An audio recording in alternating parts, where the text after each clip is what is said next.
Alright, sa mapagpalang umaga po muli sa inyo pong lahat. Good morning po church. Good morning po sa lahat po ng mga sumusubaybay po sa amin. Magmula po dyan sa ating Facebook Live. Good morning po sa inyo pong lahat at welcome na naman at nagbabalik na naman ang paborito niyo pong programang Impormasyong Pangkalusugan. Our very own health program ng CBBC CSI. Salamat po sa Panginoon. Muli tayo po nagsama-sama. Again, good morning po sa inyo pong lahat at muli tayo po matuto at maging ayan, madami na nagko-comment. Matuto dito sa ating programa and I do believe that this blessing is always being a program para po sa inyo mga kapatid. Good morning din po sa ating mga pastor. Good morning po sa lahat po ng mga sumusubaybay po sa atin dyan sa Facebook Live. Alright, hindi ko na po papatagalin pa at i-welcome ko na ang aking pinakamagandang host for this morning. Walang iba kundi si Doc Julie Castro. Good Hello, morning, good morning ma'am. po sa inyong lahat. Masayang umaga at araw na umaga sa inyong lahat. Yes. At maraming salamat sa Panginoon at nandito na naman po tayo at para bigyan kayo ng mga dagdag kaalaman pa tungkol sa ating kalusugan. At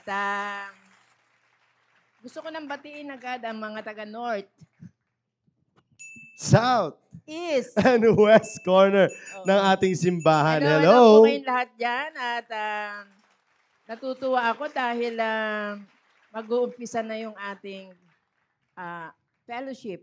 Ay, oo, Yung totoo fellowship yan. na magandang fellowship yun. Yes. Putukan. Ay. At siyempre lahat ng area leaders, hello po kayong lahat Sa lahat ng mga area leaders, hello. Sa aking area leader na si Sir Gerard. Yan, hello po. Good morning. At sa lahat ng members ng Central South Family. Yan, shoutout din sa aking area, Central East Family. Yun. Gusto ko rin batiin ang mga taga Manila West. Yun. At siyempre ang Makati Central. At South, marami yun eh. Southeast, South Border. Southeast, South Border, South Side. South Side. South Central. South. Oo. Yan. Lahat na yan, no? Wala na pala. Yung kay Yung kay Tonyo. Northeast. Northeast. East. At West. Central West. Pasay West. Maraming salamat sa inyong mga nagwagwapuhang leaders. At marami nang bumabati dito. Opo. Ayan sila, Ma'am Bibian Tandoy. Ayan, hello po, Ma'am Bibian Tandoy. All the way from Patnongon, Antique. Ayan. Oy, si Ma'am Mayet, oh. Hello po, Ma'am Mayet. Good morning. And also, syempre, batiin na natin yung birthday celebrant ngayong araw po na ito. Ayan, happy birthday, Sir Hiner Rico Jr.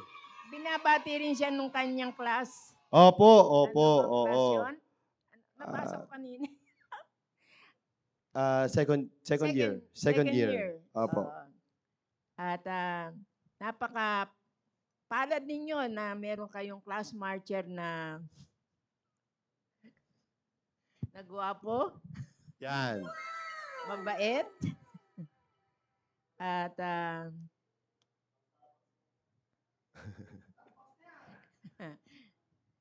ano kaya mangyayari pagka birthday niyang class marcher niya?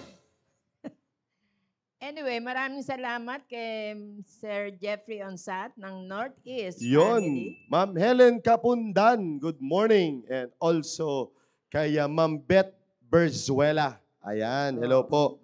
At and also kay Chris. Ayan, kay Chris Ampig. Ayan. Alright. And also si Ma'am Blesime Geronimo and also si Ma'am Girly Aguilon. Good morning po sa inyo. Nasaan ang cellphone ko? Ayan, sabi ni Ma'am Blesime dito, always available. Yan. Dito na lang ako, ano. Ma'am Rhea Espiritu, ayun, Hello. shoutout kay Ma'am Rhea Espiritu at sa kanyang napakasarap na chili paste. Yon, and also, ano ba yung mga ano Carrot niya? Carrot and cake, banana. potato cake, banana cake. Napaka-sarap po. Ang At sarap talaga. gusto ko rin batiin kahit di ko nababasa si Mami Hilda. Yon, Ma'am Hilda. Hunsay, hello Mami. Good Yon. morning po. At Kanaaba at kay Sir Escalada. Yon. Opo. Ayan. Nakalimutan ko ang pangalan. June? Ramon Escalada. Okay. Ayan. At syempre, yung mga kapatid, si Eileen Hunsay ng Hong Kong. Yun talaga naman. Oh, dami silang nanonood dyan. Oo. Parang nawalan tayo ng net. Okay. Okay. Ayan, okay na. Pero nawala dito sa akin. Ayun. Buti na lang, wala yung cellphone ko. Wala akong alam kung ano nangyayari. Ma'am Rosel Bentir. Happy watching, Ma'am Rosel Bentir. Ayan. Good morning, Sir Con, Doc Julie, and to all IP staff. Ayan. Hello, Ma'am Rosel. Yeah, good morning po, good morning po. Mga kapatid, maganda itong tatalakayan ni Doc Eugene para sa atin. Kaya stay tuned in lang kayo. Kasi tulad nga nung diniscuss ni Doc Eugene last time, ito po ay patungkol doon sa heat stroke. Ayan, oo. Kaya magandang mag-tune in kayo. Kung may katanungan kayo patungkol sa heat stroke, ilagay nyo na yan sa ating comment section box para masagot yan ni Doc Eugene. Mamaya-maya lamang po. Kaya maganda makinig, matuto kayo patungkol dito sa ating tinatalakay. It's all about heat stroke. Ayan. Kaya tune in lang kayo. Brian Joy de la Cruz. Yun. Hello po, Brian J. de la Cruz. Saan And ba also yan? si Mama, Brian. parang sa Ramos to, ma'am. Okay. Oo. Yan. And also kay Princess Sedad. Oo, taga ano naman to? Taga Batangas. Laurel, Princess Sedad. Talaga. Opo. Ma'am Alma ano to? Alma G. Patricks. Oo. Pas. Bato, pinagbibigay. At, Ayan. sa Lapungan? Yun, oo. CBBC sa Lapungan daw. And also, kay Ma'am Judith Espanyol. Good morning. Good morning po sa inyo pong lahat. Welcome sa ating programa. Judith, nasa na mga Central South? Wala akong nababasa. Kayo pa ng dalawa ni... Maayong. Kung ano pinag-aabot sa akin dito ng ating mga technical team. Okay. Alright. Inuuna kasi ang kumain bago magtrabaho. Dapat trabaho muna bago kumain. Okay. Sir Edward Rabino, ayan, shout out sa iyong store, Kristiyanong Pamilihan. Yan, kung gusto niyo pong order ng Bible, Barong, ay dyan lang kay Sir Edward Rabino. Yan. Okay, sige. At let's all welcome ang ating tagapagsalita for this morning. Ayan, walang iba kundi si Doc Eugene Mendoza. Ayan, good morning, Doc Eugene. Good morning, Ma'am Welcome, Eugene. welcome po sa ating programa. Ayan. Good morning po. Munti ko akong ma-heat stroke sa traffic. Heat good stroke. Good morning po. At maraming salamat po sa mga naka-tune in na po. At mag-invite pa po kayo ng marami. Yun, tama kasi alam niyo naman ay talagang very timely itong itong tinatalakay natin ngayong ganito ang panahon, mga kapatid. Kaya might as well, kung may katanungan kayo, mga kapatid, ay i-comment nyo na agad dyan. Alright? Para matulungan namin kayo. Ayan, nandiyan si Ma'am Maridet. Yan, oo. Ma'am Maridet Tenerife. Yan yung nagtitinda ng mani na walang mantika. Oh, siya pala yun. Oo. Pero hindi pa natin natikman ulit. Sir J.R. Ruiz, ayan, Pangasinan pa po yan. At kay Ma'am Erlen Espanyol, hello po. Ma'am Erlen, good morning. Good morning po sa inyo. Ma'am Genevieve Gaa, good morning. Good morning sa inyo pong mga kasamahan dyan. John Isaiah? Hindi po. Iba po yun. Si Petey yan, PT. Ha? PT. Si Paiti. Si Paiti yan. Sino si John? Yung kay ano yun, kay Nool. Si John Isaac. Hindi. John. Ay, Juan. Juan pala yun, Juan. John. Yun nga, Juan Isaiah. Isaiah. John Isaiah. Hindi, iba yun. Whatever. Ayun yun. Okay. Basta naalala ko lang. Oo. Shout out doon sa anak na yon, kung sino man yon, si Blessy May. Blessy Geronimo. May. Okay. Tignan Yan. mo. Hello po, Ma'am Blessy May. Shout out sa iyong anak. Ayan. Good morning daw, Doc Eugene, sabi ni Ma'am Rosel Bentier. Good morning po. Alright, sige. At tuloy-tuloy na po tayo mga kapatid para at least marami tayong matalakay for this morning. Kaya ibibigay ko na kay Doc Eugene yung kanyang discussion patungkol sa heat stroke. Ayan. Sige po, Doc Eugene. Sir John, yung ano. Sa si Romir. Ayan. Yon. Yon, heat stroke na. Yon, lumabas na. Natapos tayo, ma'am, pagdating doon sa sanhi. At, natapos natin to eh. Sige, bago tayo magpatuloy, Ay, ito, simptomas. nakakalimutan ko, March pala ngayon ay Women's Month. Uy! So, Happy Women's Month. Kaya yung mga kababaihan, bigyan niyo po ng panahon ang inyong sarili. Uy! Yung mga routine dapat po na gawin po natin para sa ating kalusugan ay huwag niyo pong kalimutan. Yun, tama. Diba dati, ang sinasabi ko, pag kayo po ay pumunta sa gynecologist niyo po, you can have your pap smear every March of the year or sa birthday niyo. Pero para di niyo makalimutan, March ay Women's Month. Doon po kayo magpabakuna, magpa-pap smear, magpa-check up, lalo na sa breast. Para po, every year po ay updated po kayo patungkol po sa inyong pagiging babae. Kaya, give your time. Yung the whole of March ay Women's Month, kaya bigyan niyo po yung panahon ng inyong sarili. Yun, magandang paalala yan mga kapatid kasi minsan akala natin ay lilipas lang yung taon at lilipas lang yung yung taon na ito tapos di tayo nakapagpa-check up ng ganyan. Maganda magkaroon tayo. Lalong-lalo na yung may mga yung edad, ma'am, 'di ba? Oo, may certain age 'yan eh. Pero kahit menopause na po, kailangan niyo pa rin pong magpa-check up. Unless sasabihin po ng gynecologist niyo, you can come back after 5 years, yun. Pero pag sinabi nila na come back again next year, ay sumunod po kayo para makaiwas po sa mas malalang sakit kagaya ng breast cancer, cervical cancer, endometrial cancer po. yan. Alright, so maganda po yun. Magandang ma-take note nyo po yun. Maraming mga test pwedeng gawin sa mga babae. No, na lalo na ngayon pinapaalala na ito po ay inyo pong month. Kaya gawin niyo po yung mga test po na yan para at least ay lalo na yung may mga history or history kayo ng cancer or may history kayo ng sa pamilya po ninyo na may mga karamdaman. So mas maganda magpa-check up po kayo. Alright, sige po, Doc Eugene. So balikan po natin yung ating pinag-uusapan about heat stroke. Kung hindi po nyo naringgit na, hindi po kayo nakapakinig nung una, ano ba yung heat stroke? Patungkol po sa temperatura,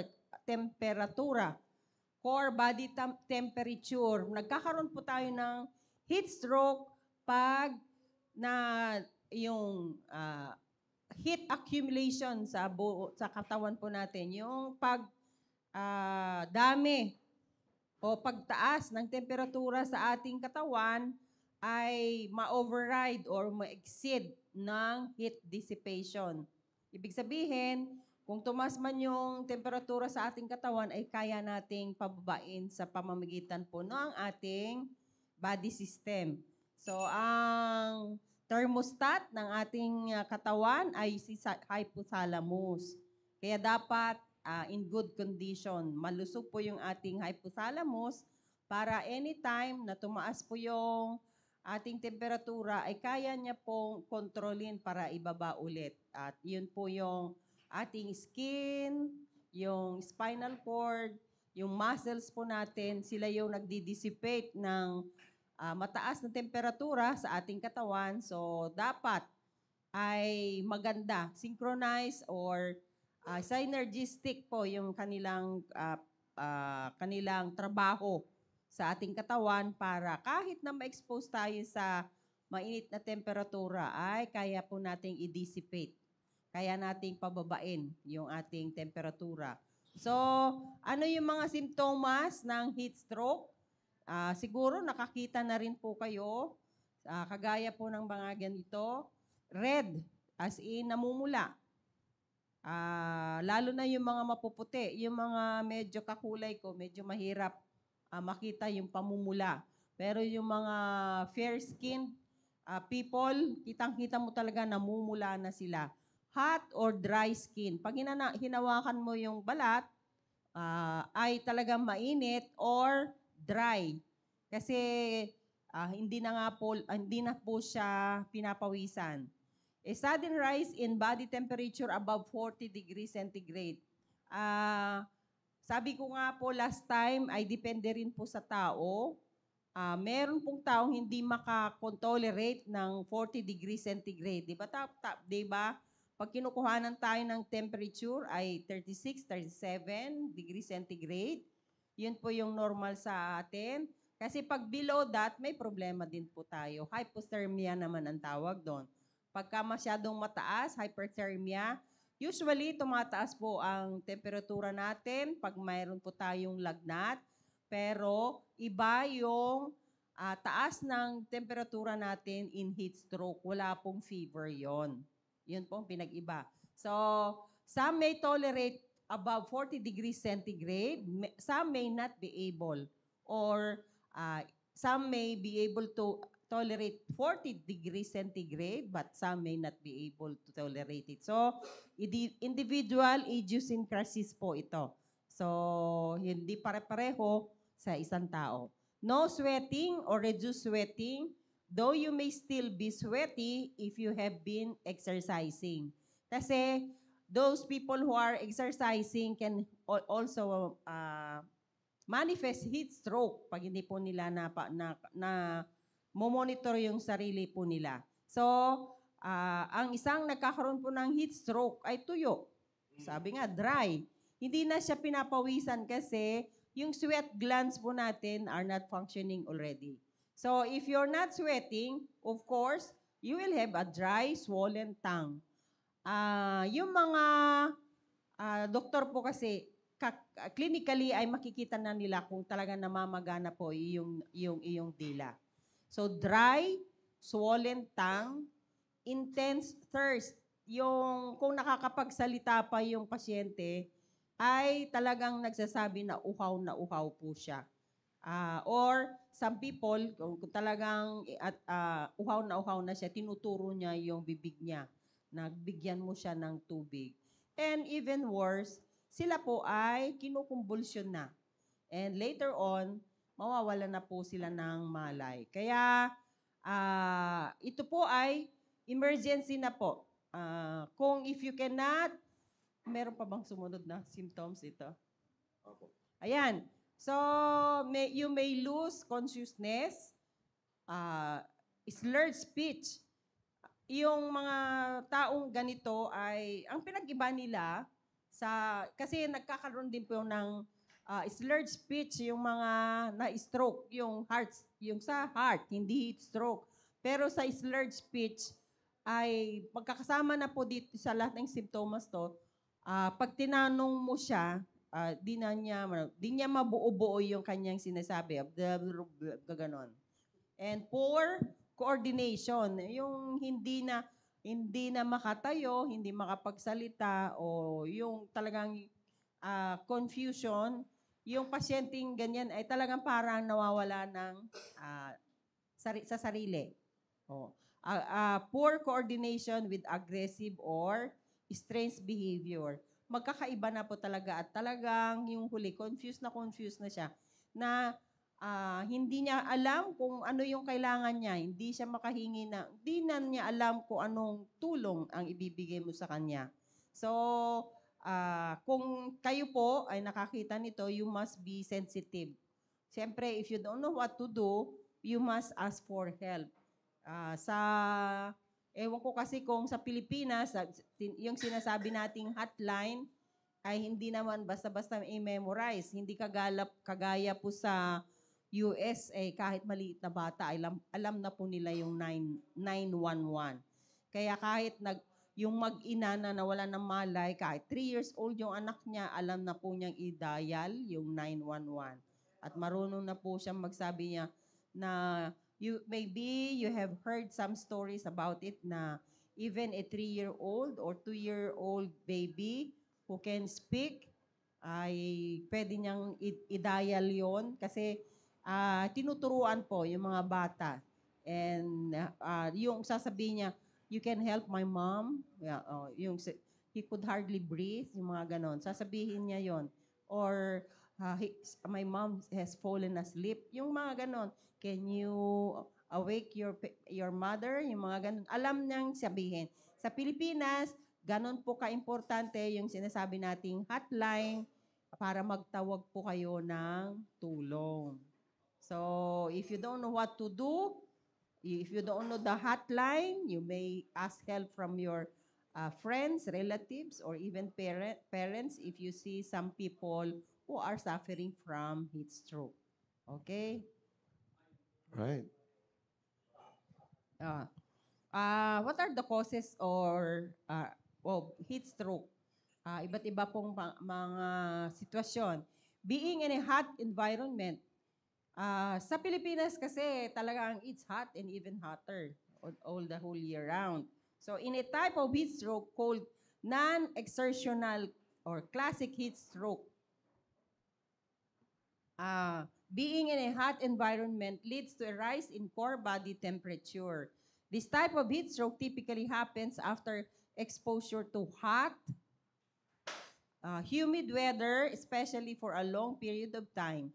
It happens most often in older adults and in people with ongoing health conditions. Mhm. Kasi, for example, yung mga construction worker, even they have the protective hat or yung mga PPE po nila, they are exposed to heat.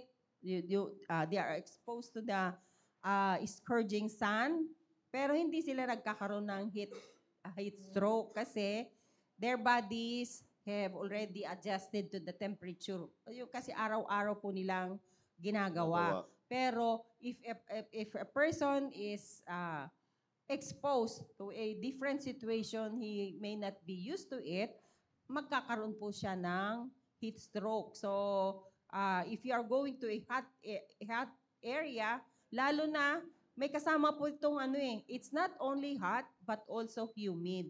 Magkaiba po talaga yon. Yung maalinsangan na even you may, I'm sure you have experienced it already before, na kung mainit, tapos maalinsangan, parang mahirap pang huminga eh. Kasi that's where your body is adjusting to the temperature you may be in. Yung feeling nyo na talagang ramdam nyo yung init, tapos humid, maalinsangan, as if you cannot breathe freely. So, mas mahirap. In other places, in other countries kasi, you may experience a hot weather but not humid. Yung mga naka-experience po nito, hindi dilibagin yung inyong damit, yung inyong kwelyo kasi it's not humid. Even if you perspire a lot, kasi that's a compensatory mechanism for the body, you expire a lot in a hot weather. But sa humid, parang hindi ka papawisan talaga, di ba? Sa Pilipinas, we have that weather in the Philippines. So, if you have gone to other countries na even if it's so hot, you feel better in a non-humid weather.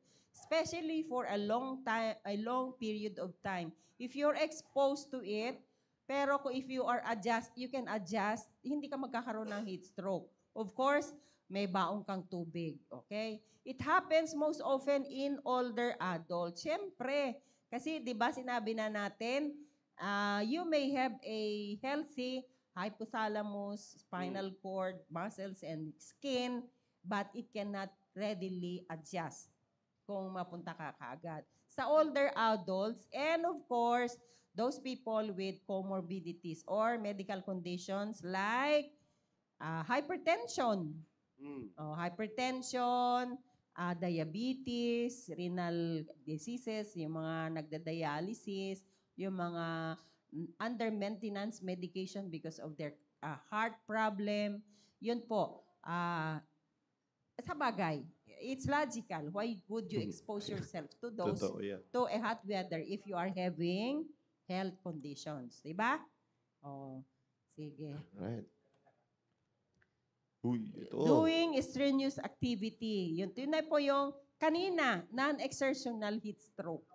Hindi mo kailangan dito, doing strenuous activity. Exertional heat stroke is caused by an increase in core body temperature brought on by intense physical activity in hot weather. Anyone exercising or working in hot weather can get exertional heat stroke, but it's most likely to happen if you're not used to high temperatures. Kaya nga, yung mga atleta, sabi ko nga, kung you are an athlete, you may expose to a hot weather pero madali ka adjust. Pero ito exertional heat stroke. Kanina kahit walang exertion, tataas ang body temperature mo dahil sa hot weather. Pero ito, tumataas yung core body temperature mo while having intense physical activity in a hot weather. Kaya i-verify natin ito, i-clarify natin ito na if you do your exercise in an air-conditioned room, hindi ka magkakaroon ng exertional heat stroke. Tama. Okay. Pero sabi ko nga, lahat sa high temperature ay magkakaroon ka even if you are not exercising. Your body temperature, your core body temperature will increase in hot weather. Okay? Kaya nga ma'am, di ba, kapag minsan yung mga nag-i-stay sa loob ng kulob na kwarto, ganyan, yun yung sinasabing non-exertional. Not exertional. Oo. Can you imagine in a jump pack prison? Yun, tama. Diba? You may have heard stories na kung saan ka nakatayo, 24/7 yun ka na. Grabe. Pero sabi nila, yung iba naman, pwede namang decking. Ako nakatayo, ikaw nakaupo mamaya, ako naman mamaya ang uupo. Grabe. Pero, bakit hindi sila nagkakaroon ng heat stroke? Kasi later on, nag-adjust yung katawan nila. Pero you don't know na marami po talagang namamatay sa kulungan dahil dyan. Tama. Sa heat stroke. Alright. For ventilation, walang labasan walang pasukan, siyempre, wala ring labasan ng hangin. Tapos, magkakaamoy na po kayo, di kayo naliligo. Yun. O, diba? So, di pa nagtututbrush. So, ayun. Wearing heavy clothing that prevents sweat from evaporating easily and cooling the body. Kaming ganito, ma'am. Which is not physiological. You can see some people going or jogging around, nakasuot po sila ng Sauna. anong bang tawag mo doon? Sauna suit. O yun, tatakbo sila, tapos nakaganon sila. That's crazy. Sauna suit, grabe po yun. Kasi, you get dehydrated. Hindi ka maglulose ng calories as you have thought na maglulose ka ng calories. Madidehydrate ka kasi papawisan ka. Pero hindi ka mababawasan ng calories through sweating. So, that's not logical. Using those clothing while jogging. Di pumunta ka na lang sa sauna para Kaya nga. pawisan ka ng gusto. Kasi ang isip kasi ng tao, ma'am, para kumbaga nararamdaman nila yung payat nila kapag sila ay No? pinagpapawisan. Oo, naku, yun nga yung sinasabi natin. Matagal na dito, mga kapatid, na hindi batayan yung pawis kapag ikaw ay sasabi mong papayat ka na. No, hindi po yun. Ang batayan para ikaw ay, kung gusto mo talaga magbawas, is yung calorie deficit talaga. Yung maubusan ka ng calories sa iyong Yung pangangatawan. exercise yun mo, yung pagtatatakbo mo, yun ang maglulus ng calories, Oo. hindi yung sweating mo. So, Kasi, if you are jogging, it's ano yun? Common sense. So why mm, should you wear a heavy clothing while jogging, 'di ba? oo. Kaya natatawa talaga ako dyan, ma'am, pag may mga nakikita ako, tanghaling tapat, naka-sauna suit pa eh, no? Oo. Di ko di ko lubos maisip ano kayang ano nila doon, no? Kumbaga siguro pag I nasa guess nobody sino ba nagturo? di ko rin alam. Kasi siguro kasi yung sauna suit kasi medyo ano yan, nagiging ano na yan, status symbol na rin yan. Oo, kasi yung pag bumili ka ng sauna suit, medyo may kamahalan. Oo, medyo parang ano yan eh, nasa In fact, 10,000, ganyan. di ba pagka nag-steam bath or sa sauna, di ba, wala kang ang suot eh. Pero siguro Oo. habang nagja-jogging, Tuwalya lang. oo. Tuwalya lang. Kaya Pero you siguro can, hindi ko alam kung paano umaano oo, yun eh, kung paano tuwalya lang ang tumatagal. suot, pero kung kayo-kayo lang, walang mali sa ito eh. Wala, kasi para pawisan ka ng gusto. Magpunas ka na ng Oo. paglabas mo. Yes, wala talaga yun, ma'am. Pagpasok mo talaga yun, wala talaga. Pagpasok mo doon. Pag Kasi mainit nga, doon sa papawisan ka. sauna ano talaga na house, ano yun, kumbaga pagpasok mo doon, nakatapis ka lang doon, talagang Pero you can take i-remove it mo. off. Lalo Oo. na kung meron kayong sarili, marami nang bumibili niyan eh. Yeah.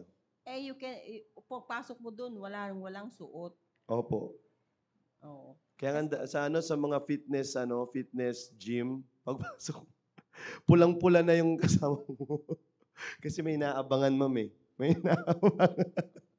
may nag-aabang dun sa loob. Minsan nakakailang din yung mga gano'n pagkasama mo sila dun sa loob. Siyempre, kumbaga di mo naman huhusgan. Lalaki kayo lahat eh. Oo. O, di Pero ba? kahit din naman sa mga babae, Hmm. nakatapis pumasok, pagka nandun na, marites na, nakalimutan na. Wala na po yun.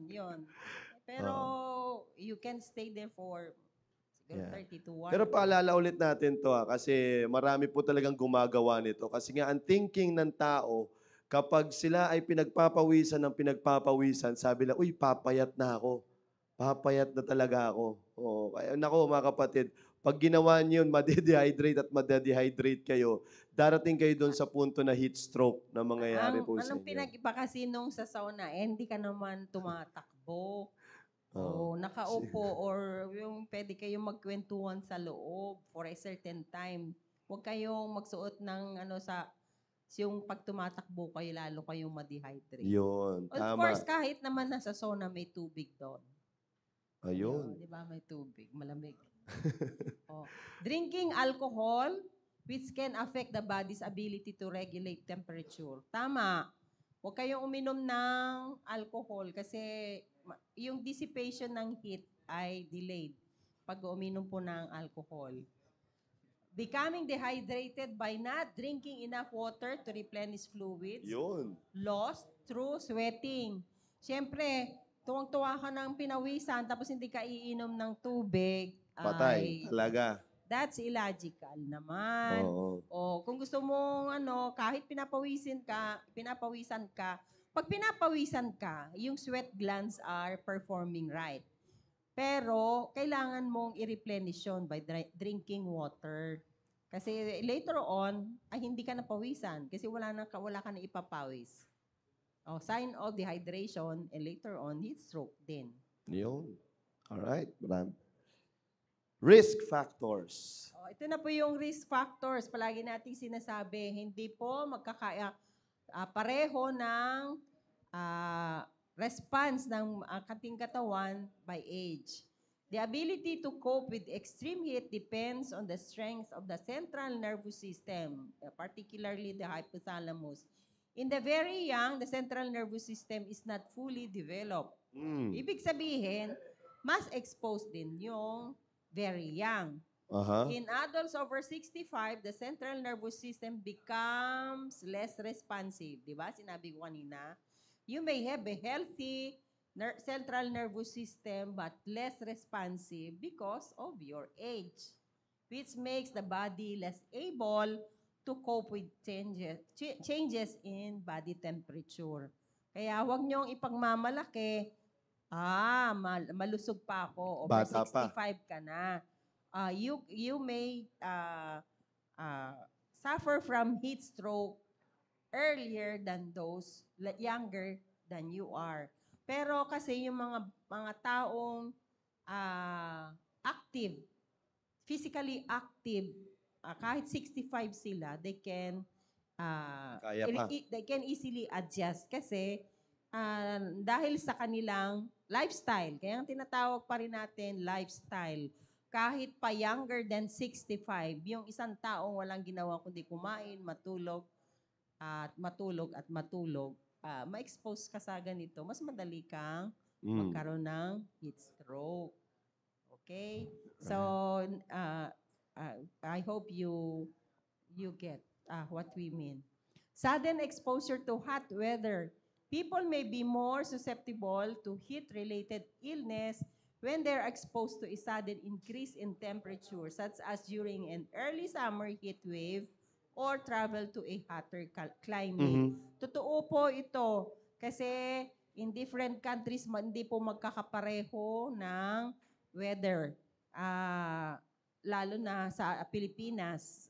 Tayo, hindi natin papansinin yung sobrang init. A very good example, yung mga kapatiran natin from Baguio, pag pumupunta sila dito sa Manila, nakita nyo sila namumula.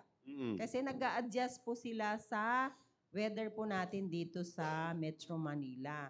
So kung yung sudden increase in temperature, nag-a-adjust naman po sila. Pero sabi nga, depende ulit sa central nervous system mo. Okay? A lack of air conditioning.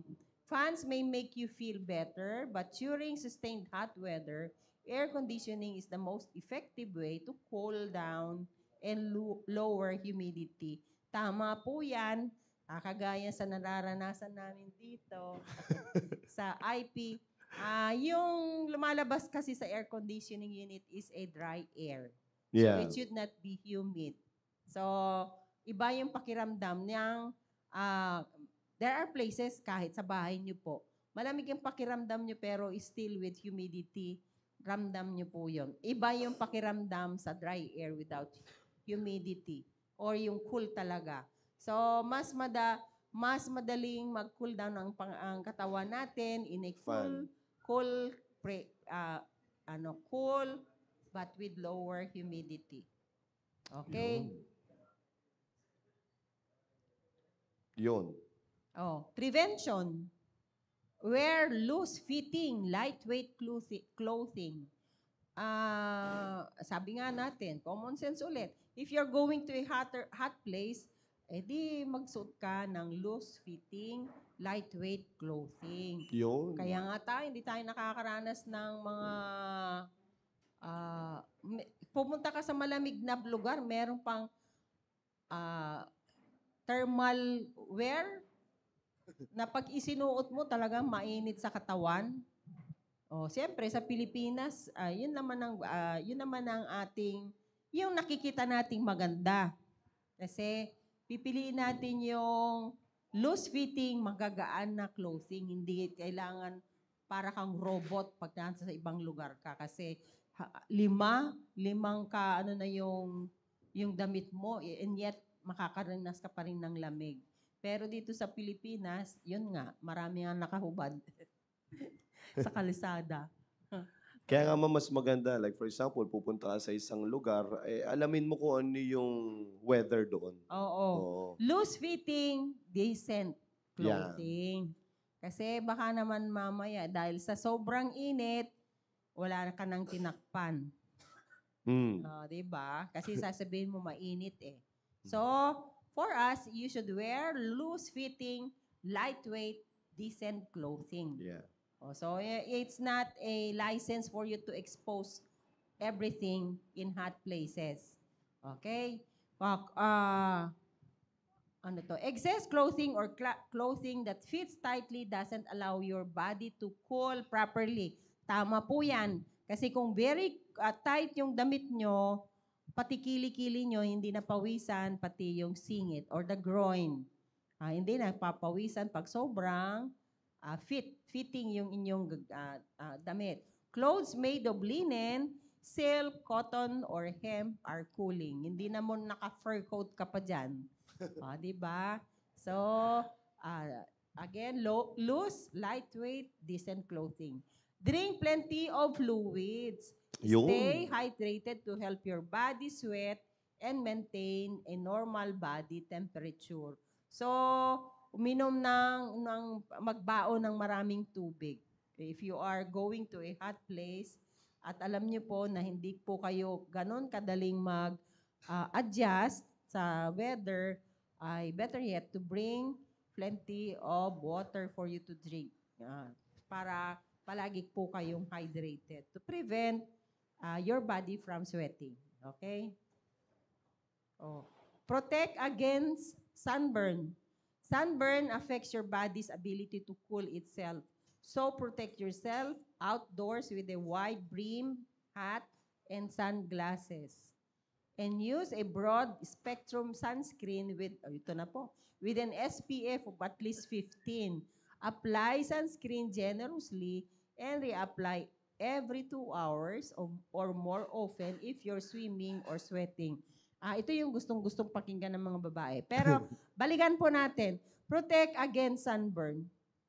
Kasi dahil sa sobrang init talagang your skin will suffer. Siyempre, pagka yung burn yung skin natin, namamaga din sila. So, they cannot, yung ability to cool itself, pati yung sweat glands natin ay maapektuhan. So, sabi, you should use a wide brim hat. Uso naman sa Pilipinas, yung malalaking sombrero, tsaka sunglasses if you have. Pero yung sa mga babae, lalo na yung mga banidosa, pwede po silang mag-apply. Pero yung sinasabi po kasi na at least SPF 15, you should apply it more frequently kasi meron din mga SPF 50, mga ganun po. Lalo na kung nasa tubig kayo kasi mawawash off po yung in-apply nyo pong sunscreen. Okay? Yeah. Maganda rin yung sinasabi dito, ma'am, na yung reapply every 2 hours. Kasi minsan, akala nila pag nag-apply na sila, yun na yun. All throughout the day. Siyempre, pagpapawisan ka din eh. The more you are exposed, the longer you are exposed to heat or hot weather, mas frequent po yung pag-apply nyo. Depending on the SPF content. So, kaya meron na pong mga matataas po na SPF. So, pwedeng pong every 2 hours, 3 hours. Pero kung yung SPF 15 lang, madali lang mawala po yun. Kaya take note of that, mga kapatid. No? Kasi baka kayo, nag-a-apply kayo, tapos baka sa mukha nyo lang. Pero yan, I'm not using that kasi I'm allergic to it. Kaya pagtsigaan ko na lang kung ano yun. Kung maging maitim ako, okay lang. Hindi magpapantay yan. Kaya dapat ang pag-apply po niyan, halos talagang, kung ano yung ma-expose sa araw. Yan. Kasi nga, some people are allergic to this. So, be careful. Kung hindi kayo allergic, well and good. Kasi, baka sasabihin nyo, sinabi kasi ni na mag-apply kami. You try it first before you apply to all parts of your body. Apply kasi muna kayo dito. Kasi baka mamaya ay allergic po kayo kagaya ko. So, I don't really apply. Ano po nangyayari sa inyo, Doc? Nangangate? Ano yan? Talagang mamamaga. Ay, matindi. Mamaga. So, hindi ibig sabihin na para hindi kayo mangitim dito, Mangingitim pa rin po kayo kahit naka-sunscreen. Oo naman. Pinoprotektahan lamang po yung inyong skin para hindi po masunog. Yun. Kasi ang usapin dito is sunburn. Oo. Oo, yun po ang usapin Diba? dito. Sunburn. Yung unang-una, protect against sunburn. Yun po Yeah. yung gamit ni SPF. Yun. Alright. Oh, never leave anyone in a parked car. Nako. Ala, sa Grabe. akin hindi kasi sayang ang gasolina. Ah, This is a common cause of heat-related deaths in children. Tama. Nangyayari Oo, din sa sa U- US yan. When a Dami car na po. is parked in the sun, the temperature in the car can rise 20 degrees Fahrenheit or more than 11 degrees Celsius centigrade in 10 minutes. 10 minutes lang, oh. Ah, Grabe. wala, ginagawa nung iba. Pero na pag na pag-usapan na rin po natin, even if you are using your air conditioning, yung sa park and a parked car, yung naka-idling po siya, you are emitting carbon monoxide na pwedeng ikamamatay nung taong nasa loob. And you are causing air pollution. Kaya nga po, palagi nasa mga parking areas, no idling. Sinasabing ganon. Kasi yun nga po, air pollution yun. Or meron na kayo naririnig na namatay dahil sa carbon monoxide poisoning. Pero ito kasi, ang ibig sabihin nito, pinark niya na iniwan niya yung kanyang anak sa loob ng sasakyan na nangyayari po sa ibang bansa. Kasi wala silang mga nani na nag-aalaga. Iniiwan nila pag bumili ng yung mga short order or even during when they do their groceries. Yeah, totoo yan. Madami pong gumagawa sa ibang Even bansa nito. Filipinos nagkaroon na ng kaso. Opo. Meron po talaga. Kaya mag-ingat mga kapatid kasi hindi biro yan. At least ay nalalaman nyo po dito na pwedeng ikamatay ng inyo pong mga anak. Ang pag-iwan ng iwan nila sa Sa loob. sa loob. Lalo na kung pinatay pa ninyo. Yung Okay air sana kung conditioning. nakabukas pero pag pinatay ninyo tapos nandun lang 'yon, nako po, ewan ko na Tapos lang. may expose pa sa araw. Oo. Nako, Pero talaga. kahit na hindi naka-expose sa araw, Opo. pag iniwan niyo po yung park car na Ano lang, ganun talaga. Sa-sacrifice sila kayo, sasama nyo sila. Oh. Parang last time na may nakita ako dun sa isang news feed ko dun sa Facebook ay iniwan niya kasi nagkakasino yung nanay. Very good magaling. talaga. Magaling. Oo. Kaya anyway, so yan lang, paalala po ito para at least marami po kasing kaso na ng ganito. Kaya lagi niyo pong titignan po yan. Okay? Sige, at meron pang isa. Meron pang isa. Last na to, last na. Out na tayo ng operator Pinapatapos na natin. tayo ni, Oo. Sige, last na to, last na. Take it easy during the hottest parts of the day. If you can't avoid strenuous activity in hot weather, drink fluids and rest frequently in a cool spot. Try to schedule exercise or physical labor for cooler parts of the Yun, day, maganda to. such as early morning or Evening. evening. Siyempre, sabi nga, common sense lang, bakit ka ako mag-exercise under the scorching sun, alas 12 ng tapat, bakit ako magja-jogging? Well, I can do it early in the morning or Yun. even late evening. Kasi may nakikita kayong tumatakbo dyan, alas 10 ng gabi. Tama. Para mas mababa yung temperatura or yung weather natin. Yun. Kasi mahirap mga kapatid kapag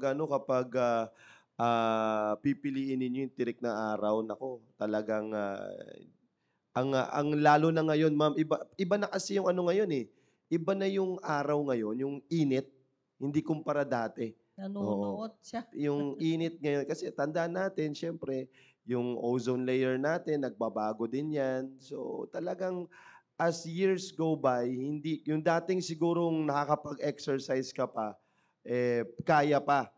O lalo na ngayon na medyo syempre nagkaroon ka na rin ng edad, hindi mo na rin kakayanin. Kaya mag-ingat talaga.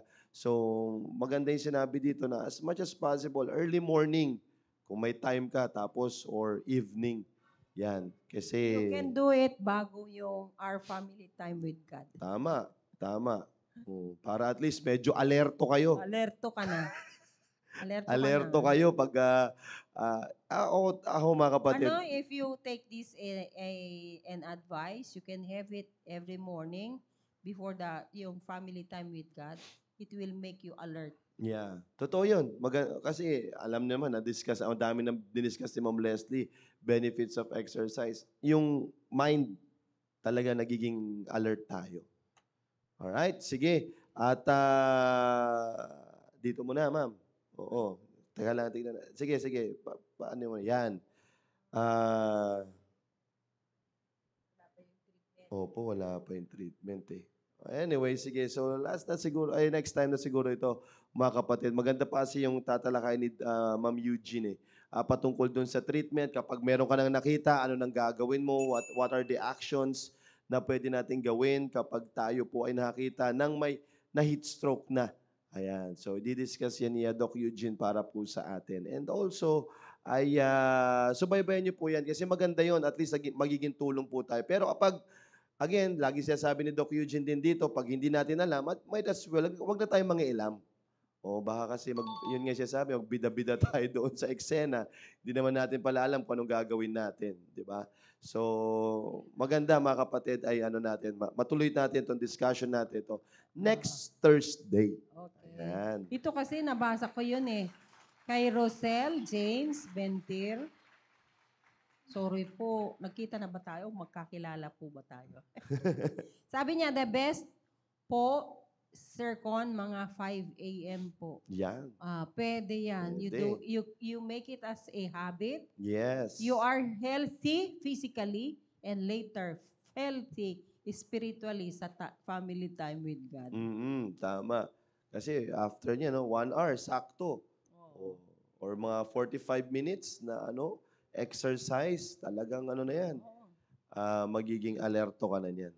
Alright? Bilisang ligo, family time with God ka, tapos kakain, ang sarap niya. Ay, opo. Totoo po yan. Sarap simula ng araw pag ganyan. Oo. Kaya, mga kapatid, ay salamat po sa Panginoon at itutuloy na lang po natin itong discussion natin patungkol sa heat stroke. Sabi niya, yes po. Yes po, nakamayan ko na po kayo sa church, ma'am. Ay, ganun po ba?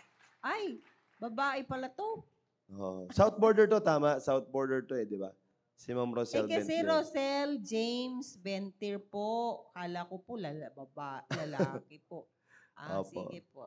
Yan, masugid nating live viewer yan, si Ma'am Rosel Bentir eh. Opo, kaya, pero hindi ko pa siya nakikita sa church. Kaya nakita mo na siya sa Sabi church. niya, nakamayan na daw niya ako eh. Ma'am, minsan tayo, mag-selfie tayo. Kita tayo minsan sa church. Tayo nila Doc Eugene, Doc Julie. Yan, magkakatabi lang naman kami halos sa mga upuan yan.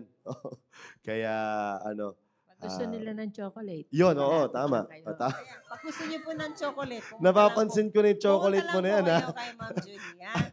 Nagka-crowded na tayo doon sa... Kasi Naapakan- na eh. Naapakan nga ako. Kasi bata, matanda, lumalapit na sa'yo. Well, anyway, maraming salamat po sa Panginoon. Again, paalala po lagi natin dito sa programang ito tuwing nagtatalakay si Doc Eugene. At least, re-remind kayo ngayong panahon na ito na tag-init ay dapat nating tignan, dapat nating bantayan, ano yung dapat nating gawin. Pag tayo ay mararamdaman nyo po ito, mga kapatid, lagi nyo pong aalalahanin po yan. Bago kayo humantong doon sa heat stroke, mararamdaman nyo muna yung mga ganon. Na naiinitan ka na, nauuhaw ka na. Pero pag sinigi mo pa rin yan, mahihimatay at mahihimatay ka Ayan na. si Sir Ivan, pumila na rin kasi nakatikim na ng chocolate. Ayan, sinasabi ko sa'yo. Isa ka pala sa mga pumipila dyan. Kaya minsan, pag dating doon, hindi na magkandaw gaga yung mga tao. Well, anyway, so, salamat po sa Panginoon. Okay, sige po. At bago tayo magtapos, may konting paalala po muli ang aking speaker and also co-host for this morning. Sige po, Doc Eugene. Okay, sige. Sabi ko nga po, uulitin ko po ulit yung mga kababaihan.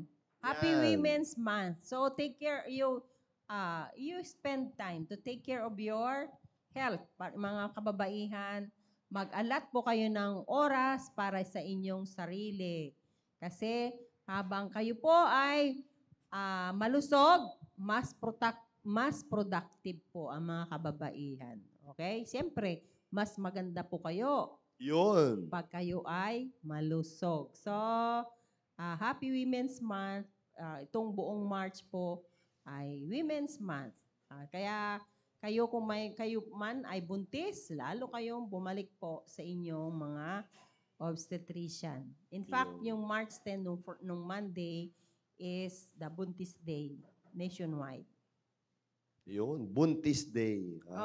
It falls always in March 10. Any day, basta March 10, that's the Buntis Day sa buong Pilipinas po.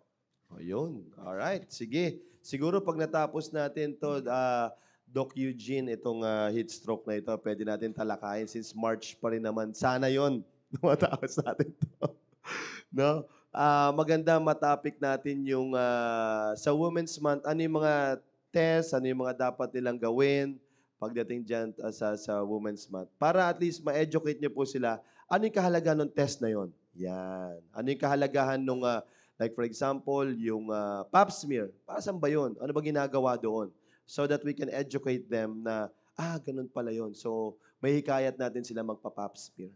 Alright? Sige po, mga kapatid. Doc Julie. Binabasa mo yung mga Binabasa mo yung mga gustong pumila eh. Ayan, sabi nga dito, tatabi na kami kay Doc Julie. Ayan. Nako, malamig doon. Maraming salamat po at magkita-kita na lang tayo bukas. At kung aagahan nyo, pwede ko kayong mabigyan ng chocolate. Yon. Yun lang po, maraming salamat. Okay. Sige po. Maraming salamat, Doc Julie at Doc Eugene, sa napagandang topic na ito na diniscuss natin. Itutuloy na lang natin to next Thursday, mga kapatid. Magkita-kita tayo. At muli, maraming salamat po sa nagsubaybay at mga tumangkilik na ating programa ngayong umaga pong ito. At mamaya, i-airin na po yung The Baptist Lunch. Keep tuning in. Napakaganda po ng mga tinatalakay po dyan pagdating po sa mga young people. Kaya mag-tune in po kayo. Maganda po yung topic po dyan. Kaya, huwag po kayong aalis dyan. Susunod na po ang The Baptist Lunch. Again, have a great day and have a blessed day to you all.